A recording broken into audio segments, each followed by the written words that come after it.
একসঙ্গে থাকবো, একসঙ্গে চলবো, এক থালাতে খাবো। কিন্তু কিছু অশুভ মানুষ তারা বলছে না, আমরা এটাকে হিন্দু রাষ্ট্র বানাবো। আমরা মুসলমানরা যদি চেষ্টা করতাম, আমরা মুসলমানরা 700 বছর এ দেশে রাজত্ব করেছি, আমরা যদি মনে করতাম তাহলে আমরা এ দেশকে মুসলিম রাষ্ট্র বলে ঘোষণা করে দিতে পারতাম। কিন্তু না, কোনো দিনের জন্য আমরা সেটা করিনি। ইংরেজ সরকার এসেছে, 200 বছর মতো রাজত্ব করেছে, সেও কোনোদিন চাইনি যে ইংরেজ শাসক এখানে চালু হোক। আজ 10-15 বছর ক্ষমতায় আসতে পারেনি। বিজেপি সরকার বলছে, নরেন্দ্র মোদী বলছে, যোগী বলছে যে এ দেশকে আমরা হিন্দু রাষ্ট্র বানাবো, এ দেশ থেকে মুসলমান তোমরা অন্য কোথাও চলে যাও। বলছে কিসের কারণে? আমাদের বদ আমলের কারণে আজ মুসলমান আমরা আমাদের পূর্বপুরুষদেরকে ভুলে গিয়েছি। মুসলমান আমরা আমাদের কোরআনকে ভুলে গিয়েছি, নবীর হাদিসকে ভুলে গিয়েছি, আমরা সেই বদরের ময়দানকে ভুলে গিয়েছি, উহুদের ময়দানকে ভুলে গিয়েছি। ভুলে যাওয়ার কারণে আজ আমাদের এই পরিস্থিতি। বদরের ময়দানে 313 জন সাহাবা 1000 সৈন্যর মোকাবিলা করেছিল। তারা জিতেছিল কিনা? জিতেছিল তো। তাহলে আজ ও যদি আমাদের সেই ইমানি পাওয়ার, ইমানি জজবা, ইমানি শক্তি থাকে, আজ আমরা সেই রকম জিহাদ, আজ আমরা সেই রকম শক্তি নিয়ে আমরা অশুভ শক্তির বিরুদ্ধে দাঁড়াতে পারি কি পারি না? দাঁড়াতে পারবো অবশ্যই, কিন্তু আমাদের ইমানি পাওয়ার, ইমানি জজবা আমাদেরকে তৈরি করতে হবে। আজ মুসলমান আমরা আমাদের পিছনের কথাগুলোকে ভুলে গিয়েছি। হযরত খালিদ বিন ওয়ালিদ যার কথা আমরা শুনি, এনাকে সাইফুল্লাহ বলা হতো। আল্লাহর তলোয়ার মুতার যুদ্ধে যুদ্ধ করতে করতে একটা নয়, দুটো নয়, তিনটে নয়, চারটে নয়, 7 খানা ইয়ামানি তলোয়ার ভেঙে ফেলেছিলেন এবং যুদ্ধ করেছিলেন যে বিরোধী যারা দল ছিল তারা মাঠ ছেড়ে পালাতে ভ্রমণ পায়নি।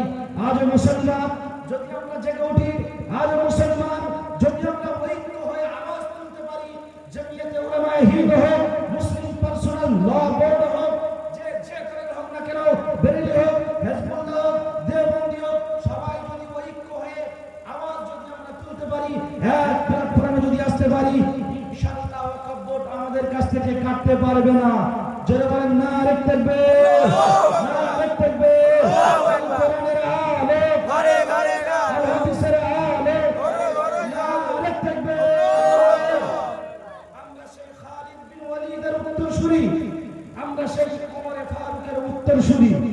যে ওমর ফারুক রাস্তা দিয়ে চললে, যে রাস্তা দিয়ে হযরত ওমর ফারুক রাদিয়াল্লাহু তাআলা আনহু চলতেন, হাদিস শরীফের ভিতরে পাওয়া যায় ওই রাস্তা দিয়ে 40 দিন যাবত শয়তান চলাফেরা করতো না। যে ওমর ফারুক রাদিয়াল্লাহু তাআলা আনহু একটা নয়, দুটো নয়, অর্ধেক পৃথিবীকে শাসন করেছে। আমরা সেই ওমরের উত্তরসূরি। আজ পর্যন্ত পৃথিবীর জমিনে আল্লাহর হাবিব সাল্লাল্লাহু আলাইহি ওয়াসাল্লাম বললেন, হে আমার সাহাবারা, আমি চলে যাচ্ছি, তোমাদের কাছে দুটি জিনিস রেখে যাচ্ছি। তারাকতু ফীকুম আমরাইন লা তাদিল্লু মা তামাসসাকতুম বিহিমা কিতাবাল্লাহি ওয়া সুন্নাত রাসূলিহি। কিতাব এবং সুন্নাত রাসূলুল্লাহর উপর আমল করবে। আমি রাসূলুল্লাহ তোমাদেরকে বলে দিলাম, পৃথিবীর কোন জালিম বাদশা, পৃথিবীর কোন অশুভ শক্তি তোমাদেরকে কোনোদিন গোমরাহ করতে পারবে না, তোমাদেরকে কোনোদিন ক্ষতি করতে পারবে না। আর মুসলমান আমাদের বিরুদ্ধে বিভিন্ন রকম আইন পাস করা হচ্ছে। আজ আমরা চুপ করে আছি। ফিলিস্তিনের জমিনে ফিলিস্তিনের নিরীহ মা-বোনেদেরকে এমন ভাবে মারা হচ্ছে, অত্যাচার করা হচ্ছে। আজ আমরা মুসলমান ঘুমিয়ে আছি, আমাদের মুখে কোনো আওয়াজ নেই। আমরা আজ আওয়াজকে বুলন্দ করছি না, আওয়াজকে তুলছে না। আজ ফিলিস্তিনের মুসলমানরা মার খাচ্ছে, তাদেরকে মারা হচ্ছে, তাদেরকে নিয়ে যারা যন্ত্রণা দেওয়া হচ্ছে, তাদের বাচ্চাদের উপরে বোমা ফেলা হচ্ছে, তাদের হসপিটালের উপরে বোমা ফেলা হচ্ছে, তাদেরকে নির্মূলভাবে শেষ করছে। তার পিছনে আমেরিকা বিভিন্ন রকম ভাবে সাহায্য সহযোগিতা করছে। তাকে বলছে তুমি আগে চলো, আমি পিছনে আছি। মুসলমান আজ পর্যন্ত তোমার ঘুম ভাঙল না যে ফিলিস্তিনের মাদের উপরে হামলা করা হলো, ফিলিস্তিনের উপরে হামলা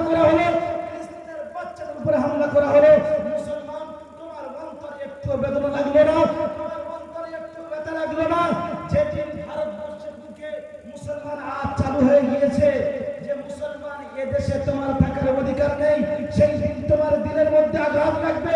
যেদিন আমার আপনার সামনে আমার আপনার মা আমার আপনার বোনকে নিয়ে যেদিন রেপ করবে, যেদিন জিনা করবে, যেদিন আমার আপনার সামনে আমার আপনার বাচ্চাকে ঘরের ভিতর থেকে টেনে টেনে বাইরে বার করে হত্যা করা হবে, সেই দিন কি আপনার ঘুম ভাঙবে?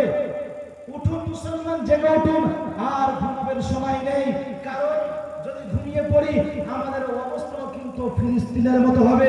এখন থেকে যদি আমরা জেগে উঠে আমাদের হাতকে মজবুত করতে পারি, আমাদের হাতকে শক্ত করতে পারি, আমাদের পিছনের ইতিহাসকে যদি আবার আমরা তুলে ধরতে পারি, তাহলে 1000, 2000, 1 লাখ, 2 লাখ, 4 লাখ আমাদের কিছু ইনশাআল্লাহ মনে হবে না। তুলোর মতো সামনে আসলে উড়িয়ে দেবো। তো আমাদেরকে জেগে উঠতে হবে, আমাদেরকে ঐক্যবদ্ধ হয়ে একসঙ্গে ডাক দিতে হবে। আজ মুসলমান, তুমি হয়তো ভাবছো আমি পশ্চিম বাংলার বুকে ঠিক আছি। দেখুন সর্বপ্রথম আমাদের থেকে আমাদের বাবরি মসজিদকে ছিনিয়ে নেওয়া হয়েছে। শুধু বাবরি মসজিদ নয়, ভারতবর্ষের বুকে যোগী রাজ্যে কয়েকশো মসজিদকে রাতারাতির ভিতরে ভেঙে তছনছ করে দেওয়া হয়েছে। আজ হয়তো আপনি ভাবছেন যে আমার পশ্চিম বাংলার বুকে তো আমি ঠিক আছি, আজ ভারতবর্ষের বুকে হয়তো অন্য রাজ্যে হচ্ছে, কাল কিন্তু আপনার রাজ্যে হবে। তাই এখন থেকে উঠে দাঁড়ান, এখন থেকে শক্ত হন যে আমরা মুসলমান, আমাদের এক বিন্দু পরিমাণ রক্ত থাকার সাথেও আমরা মুসলমান কোনোদিন হার মানব না। আমরা মুসলমান আমাদের সংবিধানকে নিয়ে চলবো, আমরা মুসলমান দেশের সংবিধানকে নিয়ে চলবো। আর যারা দেশের সংবিধানকে লঙ্ঘন করছে, যারা দেশের সংবিধানকে মানছে না, তাদের বিরুদ্ধে আমাদের যুদ্ধ ঘোষণা করলাম। নরেন্দ্র মোদী, তুমি সংবিধানকে মানো নাই, সংবিধানকে না মেনে তুমি সংবিধানের অবমাননা করতে চালু করেছো, তুমি জিহাদ শুরু করেছো, তুমি যুদ্ধ শুরু করেছো। ইনশাআল্লাহ আমরা এটাকে শেষ করবো। জোরে বলুন না আরেক থাকবে, না আরেক থাকবে।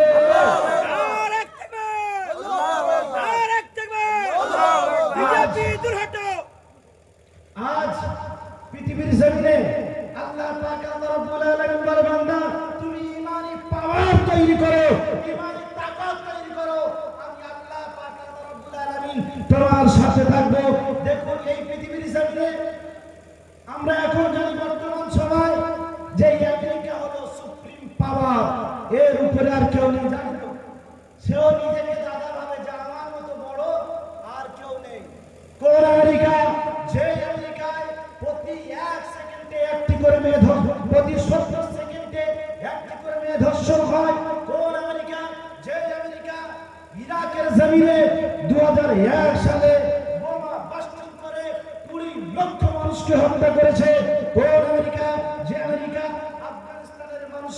আফগানিস্তানের উপরে বোমা বাস্টিং করে 15 লক্ষ মানুষকে হত্যা করেছে। কোন আমেরিকা? ইরাকের মেয়ে ফাতিমাকে মুসলমান হওয়ার কারণে, ইমানদার হওয়ার কারণে তাকে নিয়ে রেপ করেছে, তাকে নিয়ে ধর্ষণ করেছে। এই আমেরিকা বলছে আমি হলাম পৃথিবীর দাদা, আমি হলাম সুপ্রিম পাওয়ার। আপনারা গত কয়েক বছর আগে আপনারা দেখেছেন যে পৃথিবীর যে সুপ্রিম পাওয়ার, যে দাদা আফগানিস্তানের বুকে একদম তার মাথাকে নত করতে হয়েছিল।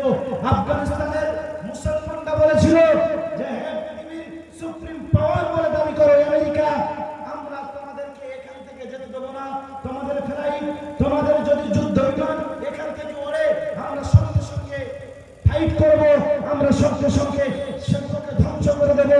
তোমাদের যে 20,000 সেনা এখানে রেখে দিয়েছো, ওই সেনাকে ওই আমেরিকায় ফিরে যেতে দেবো না। আমেরিকা লাস্টে বললো যে আমার ভুল হয়ে গেছে, আর আমি পারবো না, আমি তোমাদের কাছ থেকে সরে চলে যাচ্ছি। অবশেষে আফগানিস্তান ছেড়ে তারা চলে যেতে বাধ্য হয়েছে। আল্লাহ পাক আল্লাহ রাব্বুল আলামিন বলে, বান্দা পৃথিবীর জমিনে তোমার কাছে যদি ঈমানি পাওয়ার থাকে, যদি ঈমানি শক্তি থাকে, পৃথিবীর সুপ্রিম পাওয়ারকে আমি আল্লাহ তাআলা তোমার পায়ের তলায় করে দেব। তাহলে আমাদেরকে ঈমানি পাওয়ার তৈরি করতে হবে। যদি আমরা ঈমানি পাওয়ার তৈরি করতে পারি, তাহলে ইনশাআল্লাহ পৃথিবীর জমিনে আমাদের জয় হবে। যেটায় যাব আমরা জিতবো, যেটায় যাব আমাদেরকে লাঞ্ছনা দিতে পারবে না, আমাদেরকে অপমানিত করতে পারবে না, আমাদেরকে অপদস্থ করতে পারবে না। আজ বিভিন্ন জায়গায় মুসলমানদের উপরে হামলা হচ্ছে, কারণ আমরা মুসলমান তো বিভিন্ন ফেরকায় বেঁটে আছি। কেউ জামাত ইসলামী, কেউ দেওবন্দি, কেউ ফুরফুরা, কেউ হেজবুল্লাহ। আপনাকে কিন্তু যখন ওরা দেখছে হেজবুল্লাহ বলে দেখছে না, ফুরফুরা বলে দেখছে না, কাদিয়ানি বলে দেখছে না, দেখছে কি ওদের সামনে সব কি এরা মুসলমান, এদেরকে তাড়াতে হবে, এদেরকে মারতে হবে। কেউ কেউ তো প্রকাশ্য বলছে যে এদেরকে গুলি করে করে মারবো। সরকার কিন্তু এগুলো দেখতে পায় না, কিন্তু কোন মুসলমান একটা কিছু বলুন সঙ্গে সঙ্গে তার গ্রেফতার হবে। কিন্তু বিজেপির যত নেতা আছে এত বড় বড় তারা ভাষণ দিচ্ছে, ডাইরেক্ট বলছে মুসলমানদেরকে গুলি করো, মুসলমানদেরকে দেশ থেকে তাড়িয়ে দাও, তার বিরুদ্ধে কোনো আইনি মামলা হচ্ছে না। তাহলে আমরা মুসলমান, আমাদের লড়াই নিজেদেরকে লড়তে হবে, আমাদের জায়গা নিজেদেরকে তৈরি করতে হবে। আর আমরা যদি না করতে পারি কিন্তু আমাদেরকে পুরো নেস্তা নাবুদ করে দেবে। দেবে কি দেবে না? তাই মুসলমান এখন জেগে ওঠার সময়, জেগে উঠুন। ভারতবর্ষের বুকে আমরা সব কিছু দিয়েছি, সব কিছু আমাদের আছে, এরপরও বলছে যে যাও তোমরা পাকিস্তানে চলে যাও, তোমরা অমুক জায়গায় চলে যাও, তুমুক জায়গায় চলে যাও। এই যে লাল কেল্লা, হুমায়ুন কেল্লা, তারপর তাজমহল, এগুলো কারা বানিয়েছে? মুসলমান শাসক বানিয়েছে তো। আমার একটা ওয়াকফ সম্পত্তি সম্পর্কে জলসা মুসলিম জাগরণ টিভিতে খুব চলছে, তো তার কমেন্ট আমি পড়ে দেখছি, আজকেরই দেখছিলাম। কিছু কিছু অশুভ শক্তির মানুষরা তারা কমেন্ট করে বলছে যে তাজমহল তোমার বাপ বানিয়েছিল। তাজমহল আমার বাপ বানায়নি, তোমার বাপ বানিয়েছিল। কে বানিয়েছিল? বাদশাহ শাহজাহান বানিয়েছিল, তাই তো? বাদশাহ শাহজাহান মুসলমান ছিল না হিন্দু ছিল? মুসলমান ছিল তো। আমার বাপ বানিয়েছে, আমার বাপের জমিনে বসে তোমরা খাচ্ছ, আবার বলছো যে এটা তোমার বাপের জমিন নয়, এখান থেকে চলে যাও। লজ্জা থাকা দরকার আছে কি নেই? তাহলে মুসলমান আমরা যদি জেগে উঠি ইনশাআল্লাহ আমাদেরকে কোন শক্তি আমাদেরকে পরাজিত করতে পারবে না। আজ আমরা মুসলমান, আমরা ভাবি যে আমি যদি ওই কলকাতার মিছিলে যাই তাহলে আমার একদিনের কাজ নষ্ট হয়ে যাবে, আমার সংসারটা কেমন করে চলবে। আজ মুসলমান জলসা শুনে আবেগ দিয়ে, বিবেক দিয়ে নয়।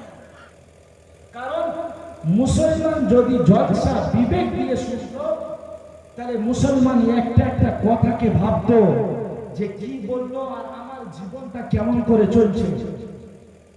আল্লাহ নবীর সাহাবারা তারা বিশ্ব নবীর কথাকে বিবেক দিয়ে শুনেছে এবং বুঝেছে। আজ আমরা জলসাতে বুঝি, জলসা বুঝিও না, শুনিও না। কারণ তারা বিবেক দিয়ে বুঝেছে, বোঝার পরে, শোনার পরে আমল করেছে। তাই তাদের জন্য জিহাদের জন্য ডাক এসে বাসর রাতে বিবিকে রেখে দিয়ে জিহাদে যাওয়া তাদের জন্য সহজ হয়েছে। আজ আমরা মুসলমান বিবেক দিয়ে শুনি নাই, তাই পাঁচ ওয়াক্ত নামাজ পড়াটাও বিবিকে ঘরে রেখে দিয়ে পাঁচ ওয়াক্ত নামাজ পড়াও আমাদের জন্য কঠিন হয়ে দাঁড়িয়েছে। আর আমাদের জওয়ান যুবক ছেলেরা বিয়ে করলে এখন 6 মাস ছুটি নামাজের ধারে বাড়ে আসা হয় কি হয়? তাই তো নাকি? করোনার সময় যখন করোনা আসলো, বিভিন্ন জায়গা থেকে খবর হলো যে মুসলমান তোমরা মসজিদে যাচ্ছ যাও, হিন্দু ভাইদের বলা হলো মন্দিরে যাচ্ছে যাও, কিন্তু বেশি জন যেতে পারবে না। কজন যাবে? 4 জন 5 জন করে যাবে, নামাজ আদায় করে চলে আসবে। কিন্তু মুসলমান তখন জওয়ান যুবক ছেলেরা বলছে হ্যাঁ আমাদের মসজিদ, আমাদের মাতার ঘাম পায়ে ফেলা টাকা দিয়ে আমরা তৈরি করেছি, আমরা মসজিদে যাব না। করোনার সময় কিন্তু প্রথমে মসজিদে জায়গা দেওয়া যায়নি, গিয়েছিল? কারণ প্রথম করোনা মাঝখানে যে চুমো খাওয়া খাচ্ছিল ও মনে মনে করছে যে কখন আমার আই লাভ ইউ বলে দেয় তার ঠিক নেই। মানে কিসের ভয়ে পড়ছে? আল্লাহর ভয় নয়, মোরার ভয় পড়ছে। নামাজ কিসের ভয়ে পড়ছে? মোরার ভয়। তো এই তো আমাদের অবস্থা। আর কিছু জন আমরা যারা নামাজ পড়ি, নামাজ তো নামাজের মতো হয় না। কারণ কোরআন বলছে ইন্না সালাতা তানহা আনিল ফাহশাই ওয়াল মুনকার, নিশ্চয়ই নামাজ তোমাকে খারাপ কাজ হতে বাঁচায়। পাঁচ ওয়াক্ত নামাজ পড়ছে, ভাইয়ের হক মেরে খাচ্ছে, নামাজ হবে? হ্যাঁ, বাম্মার হক মেরে খাচ্ছে। দুই ভাই, একজন বাপকে নিয়েছে আর একজন মাকে নিয়েছে, হচ্ছে কি হচ্ছে না? বুড়ো বয়সেও বাম্মার এক জায়গায় থাকতে দেবে না। তাহলে আমরা মুসলমান কোথায় নেমে গিয়েছি আর কোথায় আমরা আছি? আল্লাহ পাক বললেন, বান্দা তুমি নামাজ পড়ো, অবশ্যই নামাজ তোমাকে গুনার কাজ থেকে, খারাপ কাজ থেকে বাঁচাবে।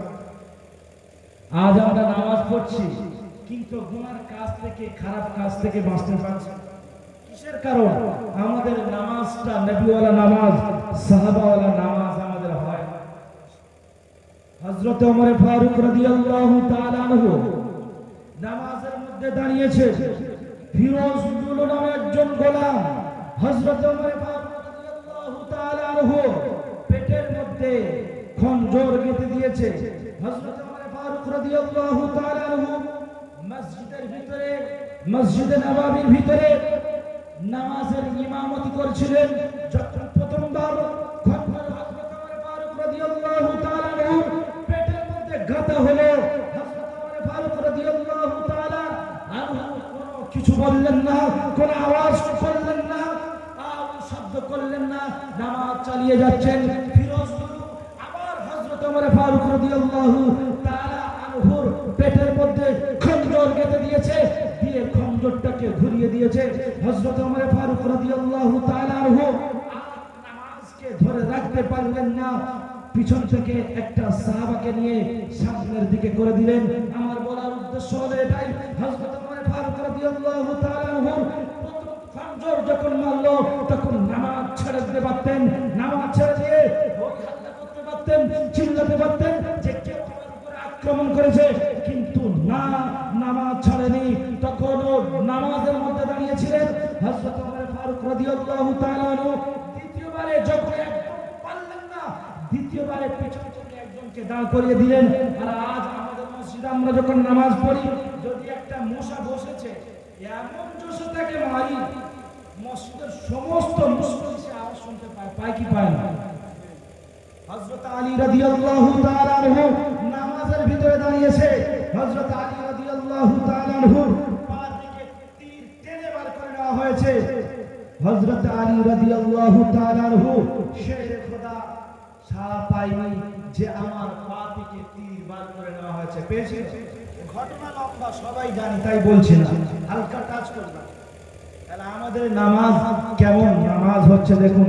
আমি নামাজ পড়ছি, নামাজ পড়ে আমার মা বাপের হক, পিতামাতার হক আমি আপনি মেরে খাচ্ছি। কিয়ামতের দিন হিসাব দিতে হবে না? কিয়ামতের দিন মরতে হবে না? আজ আমি আপনি মানুষের হক মেরে খাচ্ছি, আর মারা যাওয়ার পরে আমার আপনার সন্তান আমার আপনার খাটুয়ার ধারে, মাথার ধারে গিয়ে বলছে যে আমার আব্বা যার যত বাঁশ দিয়ে রেখেছে মাফ করে দেয়। বলে কি বলে না? মাফ হবে তো? হ্যাঁ, 20 কাঠা কিনে 21 কাঠা চাষ করে খাচ্ছে। হজে যাচ্ছে, ছেলেদেরকে জায়গা জমি ভাগ করে দিয়ে যাচ্ছে। কটা মেয়ে আছে, মেয়ের মাথায় হাত বুইলে দিচ্ছে, বলে বাবা আমি তো হজে চলে যাচ্ছি, জায়গাগুলো তোর ভাইদের দিয়ে দিয়েছি, তোদের জন্য দোয়া করবো। ধর্মারা হচ্ছে কি হচ্ছে? সমাজে আছে কি নেই? একটু জোরে আওয়াজ করো, অসুবিধা হচ্ছে কি? হ্যাঁ, তাহলে আওয়াজ করে একটু বলুন, এমন হচ্ছে তো? কিয়ামতের দিন কিন্তু আপনার হিসাব দিতে হবে। এই জন্য আমি আপনি হককে বোঝায় রাখি। একটা হলো হুকুকুল্লাহ আর একটা হলো হুকুকুল ইবাদ। যদি আল্লাহর হককে আপনি নষ্ট করেন তাহলে আল্লাহ চাইলে মাফ করবে, বান্দার হক নষ্ট করলে কোনোদিন মাফ হবে না। আজ আমি আপনি শিকায়ত করি যে ছেলেমেয়ে আমার দেখে, হয় কি হয় না? আমি আপনি নিজে কোরআন শরীফ জানি না, হাদিস জানি না, আর কোরআন শরীফের উপর আমলও করি না, নিজের বাচ্চাদেরকেও দিই না, তাহলে সেই বাচ্চা মা বাবা কি করে ভালোবাসবে, কি করে মহব্বত করবে, কি করে তার কাছে আশা করে আছে যে আমার সন্তান আমার ছেলে আমাকে ভাত দেবে, এই আশা করা কোনোদিন যায় না, কারণ তাকে তো কোরআন হাদিসের শিক্ষা দেই না। আর কোরআন হাদিসের আজ কিছু কিছু মানুষ ভিতরে কোরআন নেই, ভিতরে হাদিস নেই, নামাজও পড়ে না, বড় বড় বাতালা, আর বলছে নামাজ পড়ি না তো কি হচ্ছে, আমার উপরে আমার ঈমান ঠিক আছে, কিন্তু পাক্কা শয়তান। বলে কি বলে না, এদের মতো দ্বিতীয় নাম্বার শয়তান আর পাবেন না, শয়তানও এদের থেকে লজ্জা পায়। আজ মুসলমান সমাজ এত অধপতনে চলে গিয়েছে যে আমরা মুসলমান কোনটা ঠিক আর কোনটা ভুল পার্থক্য করতে পারি না। ডাক্তারের চাপ এত বেড়ে গিয়েছে, এখন কিছু কিছু ডাক্তার আছে আপনার জ্বর হলে পায়খানার ওষুধ দিচ্ছে, হচ্ছে কি হচ্ছে না। আগে পুরো এলাকায় একটা ডাক্তার ছিল, এখন প্রত্যেকটা পাড়ায় পাড়ায় ডাক্তার, হয় কি হয় না? আচ্ছা এমবিবিএস পাস করা, হ্যাঁ, কারোর কাছ থেকে একটু শিখে ডাক্তারখানা খুলে বসে গেছে, হচ্ছে কি হচ্ছে তো। আরে আওয়াজ করে বলেন, আওয়াজ করছেন না কেন? ঠিক তো, তো ঠিক এই রকম কিছু লিবাসদারি মাথায় টুপি দিয়ে মুখে দাড়ি রেখে বড় জুব্বা পরে স্টেজে বসে জলসা করছে, দাওয়াত দিয়ে আনছেন, আপনি মনে করছেন ও বিশাল বড় আলেম, কিন্তু আলেম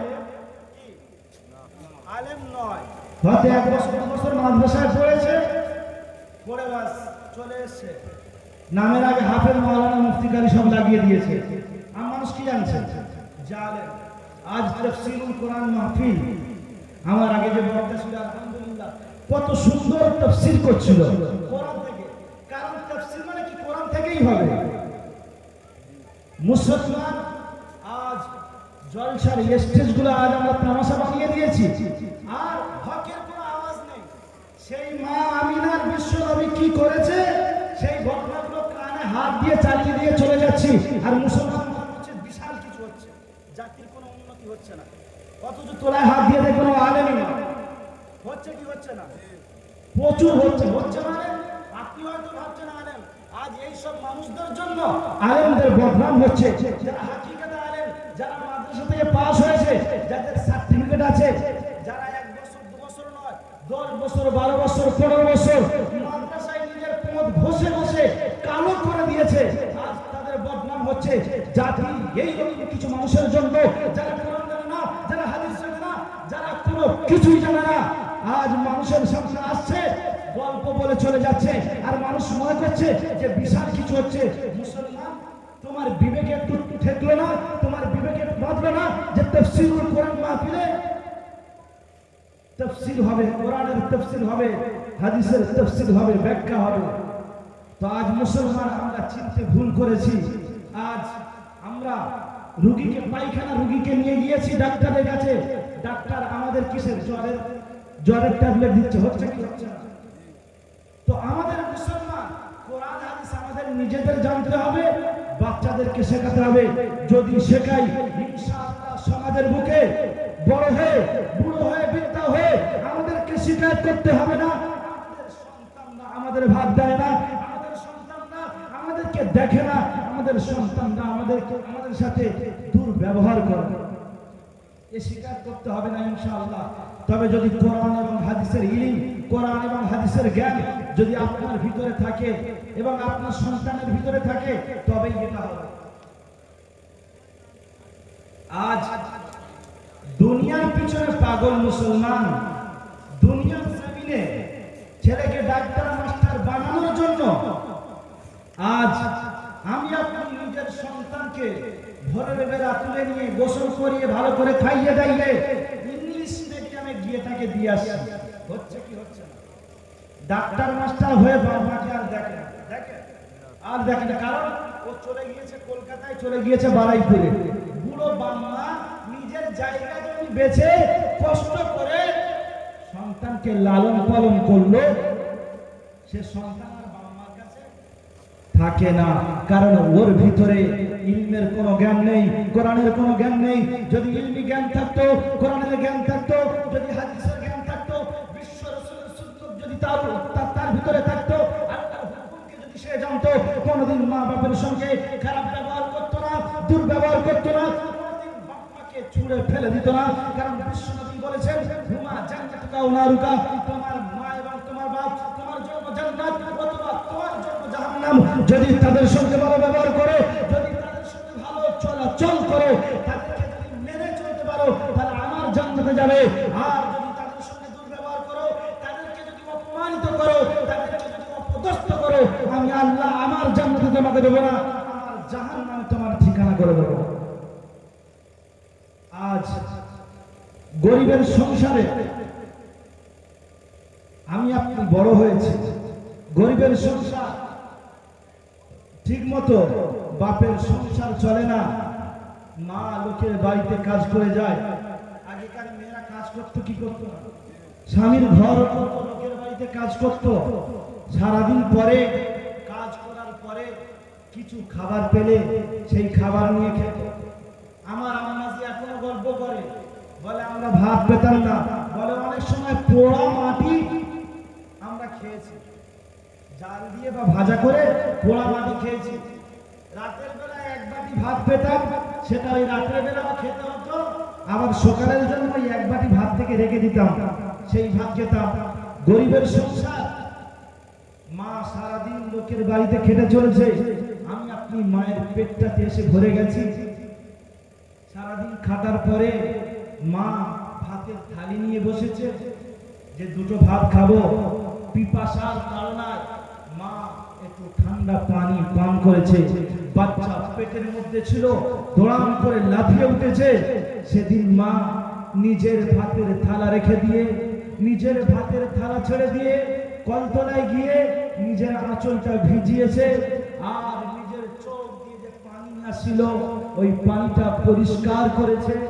মা নিজের পেটের উপরে ওই ঠান্ডা আঁচলটা বুলিয়েছে আর বলেছে, আব্বা পৃথিবীর জমিনে যেদিন আসবি, এখন ওই ছোট্ট জায়গার ভিতরে তোর বড় কষ্ট হচ্ছে বুঝতে পারছি, তাই তুই তোর মাকে কষ্ট দিস, লাথি মারিস, আঘাত করিস, কিন্তু যেদিন পৃথিবীর জমিনে আসবি, আমি তোর মা তোর পা দুটো নিয়ে আমার বুকের উপরে করে ঘুমাবো।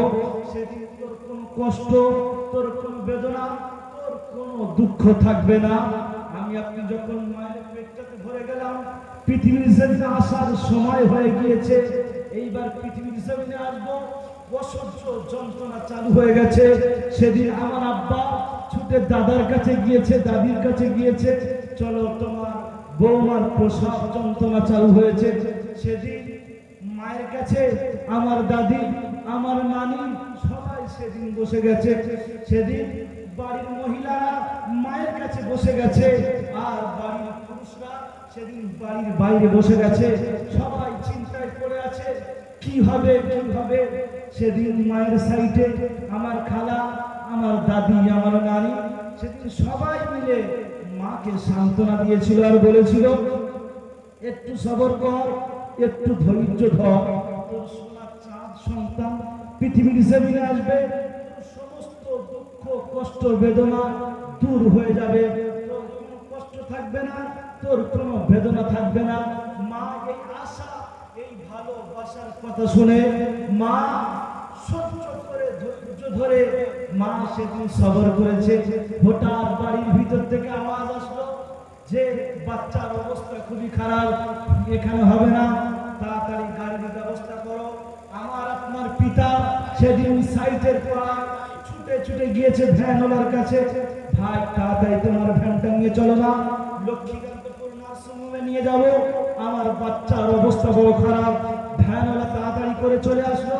ভ্যানের মধ্যে সেদিন আমার মায়ের জন্য একটা বালিশ, একটা কেথা, একটা বাসন, একটা গেলাস সব কিছু নিয়ে ভ্যানের মধ্যে তুলে দেওয়া হলো। যখন ভ্যানের মধ্যে তুলে দিল, সবাই মিলে মাকে ধরে চাকিয়ে আস্তে করে ভ্যানের মধ্যে শুইয়ে দিল। সেদিন মা নিজের স্বামীকে ইশারা করে ডাকছে, একটু কাছে আসো। সেদিন আব্বা যখন কাছে গিয়েছে, সেদিন আব্বার হাত দুটো ধরেছে আর বলেছে, দেখো আমি এই চলে যাচ্ছি, জানি না আর পৃথিবীর মুখ আমার দেখা হবে কিনা, হয়তো আমি মারা যেতে পারি, হয়তো আর তোমার সঙ্গে দেখা হবে না, হয়তো আর আমি ফিরে আসবো না। কিন্তু আমি যদি না ফিরে আসি, আমার সঙ্গে তোমার যদি দেখা না হয়, তুমি আমার স্বামী, আমি তোমাকে দায়িত্ব দিয়ে যাচ্ছি, আমার ওই যে দুটো সন্তান খাটের উপরে শুয়ে আছে, আমি মা মারা গেলে আমার সন্তান দুটোকে রাস্তার ভিখারি বানিয়ে দেবে না, আমার সন্তান দুটোকে ওদেরকে শিক্ষিত করবে, ওদেরকে মানুষের মতো মানুষ করবে। আহারে, মা মৃত্যুর সঙ্গে পাঞ্জা লড়ছে, মা মৃত্যুর যন্ত্রণায় ছটফট করছে, কখনো মা বাচ্চার কথা বলেনি। মুসলমান, আজ তুমি কেমন করে তোমার সেই মাকে ভুলে যাও? আমি আপনি যখন পৃথিবীর জমিনে আসলাম রক্তের প্লাবনের সঙ্গে, আমি আপনি পৃথিবীর জমিনে আসার সাথে সাথে আমার আপনার মা জমিনের মধ্যে কাচার খেয়ে বেহুশ হয়ে পড়ে গেছে। সেদিন আমার মায়ের চুল একদিকে ছিল, সেদিন মায়ের বডি আর একদিকে ছিল, সেদিন আমার খালা, আমার নানি, আমার দাদি আমাকে আপনাকে কোলের মধ্যে করে নিয়ে সেদিন চুমা খাচ্ছিল আর বলছিল আমার দাদা এসেছে, কেউ বলছিল আমার আব্বা এসেছে।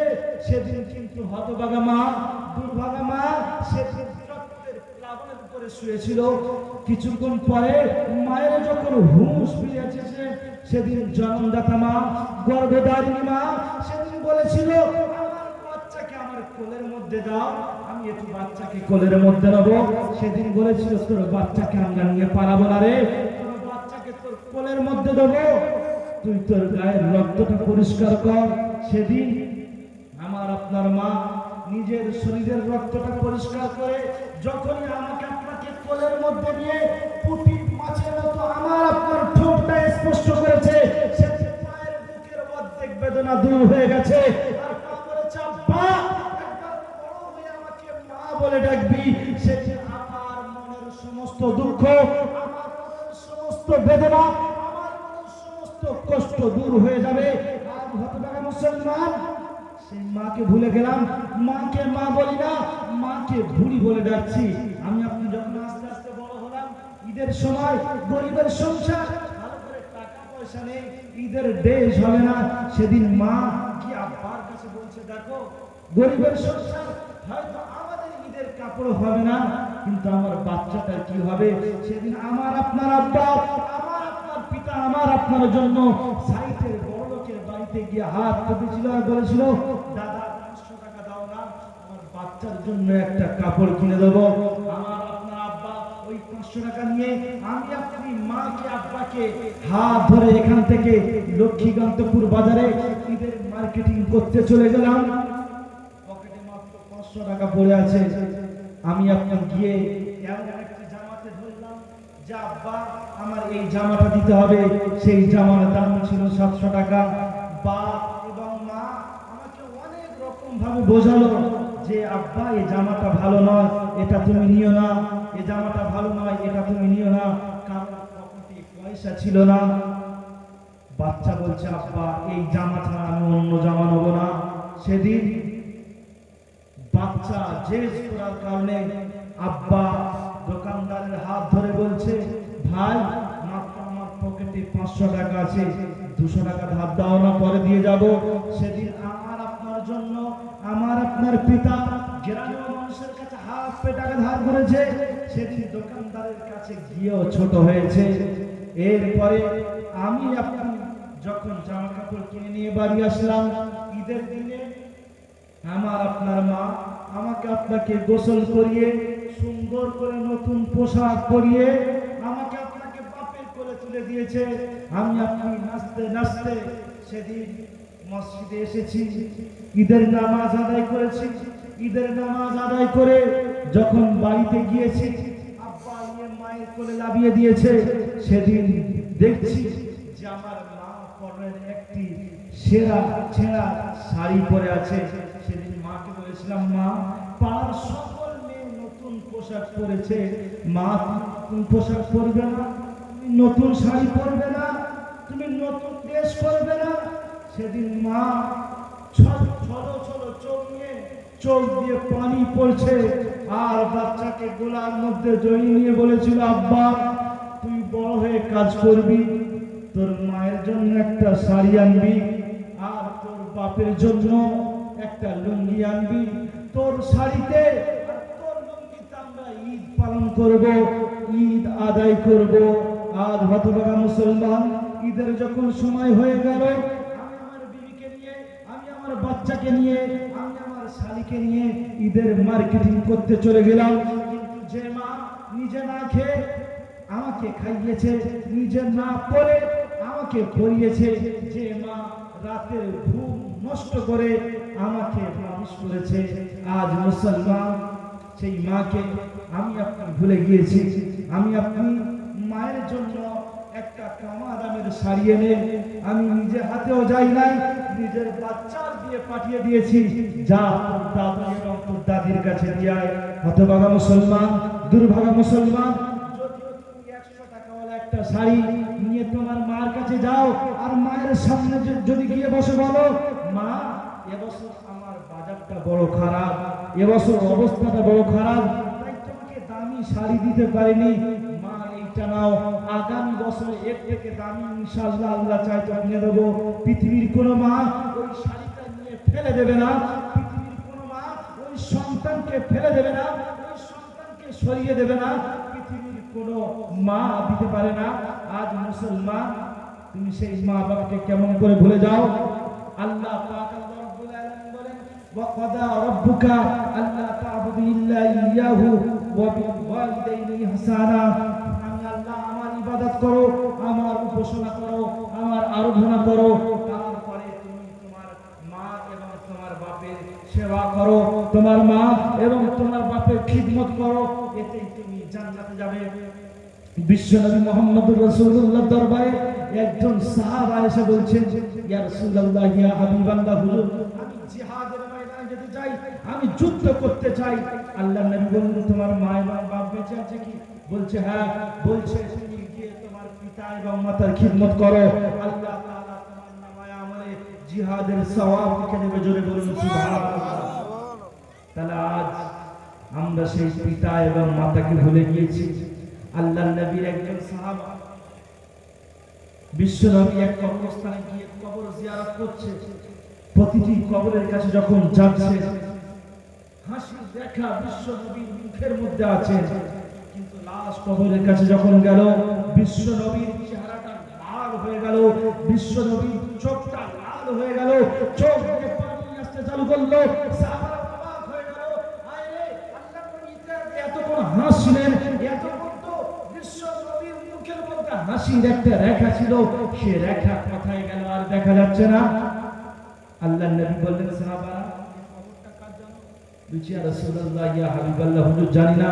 আল্লাহর নবী বললেন, যাও মদিনার গলিতে, মদিনার সমস্ত জায়গাতে খবর দাও যে এই কবরস্থানে যাদের মাইয়াত শুয়ে আছে, যাদের আত্মীয় স্বজন শুয়ে আছে, তারা যেন এখানে চলে আসে। সেদিন মদিনার সমস্ত কবরস্থানে যখন গেল, সমস্ত কবরস্থানে মানুষরা আসলো। আসার পরে বিশ্বনবী যে কবরটার জন্য অপেক্ষা করছিল, যে কবরটার জন্য চিন্তা করছিল, যে কবরটার জন্য বিশ্বনবীর দিল ফেটে যাচ্ছিল, চোখ দিয়ে পানি আসছিল, ওই কবরের ধারে এখন পর্যন্ত কেউ এলো না। বিশ্বনবী আমার বলছেন, হে আমার সাহাবারা, এখন পর্যন্ত কি তোমরা মদিনার সমস্ত জায়গাতে খবর দাওনি? বলছে, ইয়া রাসূলুল্লাহ, ইয়া হাবিবাল্লাহ, হুজুর মদিনার এমন জায়গা বাকি নেই যেখানে আমরা খবর দিই নাই, সমস্ত জায়গাতে খবর দিয়েছি। রাসূলুল্লাহ বলছেন, আমার সাহাবারা, আমি যে কবরটার জন্য অপেক্ষা করছিলাম, যার জন্য আমি রাসূলুল্লাহ আমার সিনা ফেটে যাচ্ছিল, যার জন্য আমার চোখ দিয়ে পানি আসে, এখন পর্যন্ত সেই কবরের ধারে এখনো কেউ এলো না। আল্লাহর নবী দেখছেন, দূর দিয়ে একটা বৃদ্ধা মহিলা গুটি গুটি পায়ে হেঁটে হেঁটে আসছে। আল্লাহর নবী সাল্লাল্লাহু আলাইহি ওয়াসাল্লাম বললেন, হে আমার সাহাবারা, যাও জলদি করে ওই বৃদ্ধা মহিলাকে আনো। আল্লাহর নবী সাল্লাল্লাহু আলাইহি ওয়াসাল্লামের সামনে ওই বৃদ্ধা মহিলাকে আনা হলো। আনার পর বলছেন, আম্মা জান, এই কবরটা কার জানো? বলছি, ইয়া রাসূলুল্লাহ, ইয়া হাবিবাল্লাহ, হুজুর এটা আমার সন্তানের কবর। সেদিন আল্লাহর নবী বললেন, মা, পৃথিবীর জমিনে আপনার সন্তান এমন কি কাজ করেছে যার কারণে তার কবরের ভিতরে এমন কষ্ট হয়, এমন আযাব হয়, এমন শাস্তি হয়, আমি রাসূলুল্লাহ সহ্য করতে পারি না। সেদিন বলেছিল, ইয়া রাসূলুল্লাহ, ইয়া হাবিবাল্লাহ, হুজুর পৃথিবীর জমিনে আমার সন্তান রোজা করেছে, আমার সন্তান হজ করেছে, আমার সন্তান দান করেছে, পৃথিবীর জমিনে যত রকম নেকির কাজ আছে আমার সন্তান সমস্ত রকম নেকির কাজ করেছে, কিন্তু আমার সন্তান, আমি মা, আমার সঙ্গে বেয়াদবি করেছে। বেয়াদবি করার কারণে আমি বদদোয়া দিয়েছিলাম। বলে, কি বেয়াদবি? বলছে, যখন আমার বাচ্চা পেটে এসেছে মাত্র 6 মাস, আমার স্বামী পৃথিবীর জমিন থেকে বিদায় নিয়ে চলে গিয়েছে। পৃথিবীর জমিন থেকে যখন বিদায় নিয়ে চলে গিয়েছে, আমি অতি কষ্টের সঙ্গে আমার বাচ্চাকে লালন পালন করেছি। এরপরে আমার বাচ্চাকে সুন্দর মহিলা দিয়ে বিয়ে দিয়েছি। বিয়ে দেওয়ার পরে আমার বাচ্চা আর আমি মা আমাকে মহব্বত করে না, আর আমাকে ভালোবাসে না। সেদিন থেকে আমার বউর সঙ্গে আমার একটি দুশ্মনী হলো।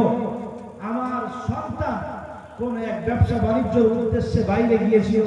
বাইরে থেকে যখন ফিরে এসে আমি নামাজের পাটি বসেছিলাম, আমার বউ আমার বাচ্চাকে কিছু বলেছে। আমি মা নামাজের পাটিতে বসা অবস্থায় আমার বাচ্চা এসে আমাকে খুব মার মেরেছে। আমি সেদিন আমার বাচ্চাকে বলেছিলাম যে কিসের কারণে মারছো, একবার আমাকে বলো। সেদিন আমার বাচ্চা কোনো কথা শোনেনি। আমি সেদিন নামাজের পাটি বসে দোয়া করেছিলাম, আল্লাহ আমার বাচ্চাকে দুনিয়ার জমিনে কষ্ট দিও না, কবরে কষ্ট দিও, তাই আমার বাচ্চার কবরে আযাব হয়। আল্লাহ নবী বললেন, মাফ করে দাও মা। বলছে, আমি মাফ করব না। আল্লাহ নবী বিশ্বনবী মুহাম্মদুর রাসূলুল্লাহ আল্লাহর কাছে দোয়া করলেন, আল্লাহ কবরে কেমন কষ্ট হচ্ছে আমি বুঝতে পারছি, মা বুঝতে পারছে না। আল্লাহ তুমি তোমার তার মায়ের দিলটাকে খুলে দাও, তার মা যেন সন্তানের কবরে কষ্টকে আযাবকে যেন দেখতে পায়।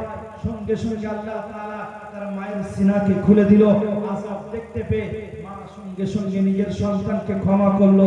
আল্লাহ তাআলা তার কবরের আযাবকে মাফ করে দিল। জোরে বলুন সুবহানাল্লাহ। আল্লাহ তাআলা আমাদের প্রত্যেককে কোরআন এবং